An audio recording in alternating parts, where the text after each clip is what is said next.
పర్లేదు, ఏం పర్లేదు. ఎన్నెన్నో అనుకుంటాం, అన్ని జరుగుతాయి. ఏం లేట చూస్తున్నావు? సోగ్మాం కొడుకుని చూసావు కదా, వాడు బడరా బండి మీద నుంచి ఈడ్చుకొని బర్రా. పల్ల పల్ల పల్ల ఎముకలు అయితే పట పట ఇరిగిపోయారా. నేను ఆడుంటే మళ్ళీ చేయలా. ఉదే వెలే ఊరు పిండిగా ఏమో బా శోకాచన్ కొడుకు యాక్సిడెంట్ అయిందంట. 2 లారీలు వచ్చి గుద్దుకునే ఉన్నట. కాలు చేతులు మొత్తం మీరు రిఫే ఉన్నట. అంబులెన్స్ చేసుకొని పెద్ద హాస్పిటల్ వేరునట. బతికేది కూడా నమ్మకం లేదంట. లే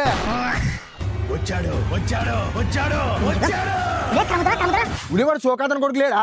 వానికి పెద్ద యాక్సిడెంట్ అయ్యానంట. లారీలో వచ్చి గుద్దితే వాళ్ళ బండి 3-4 పల్టీలు పడేదంట. వాని మొత్తం వాని ఎంకలలో నుసేయనంట నాయన. ఇంకా వాడిని పెద్ద హాస్పిటల్ వేసిండ్రట. కొమలేపోయినంట.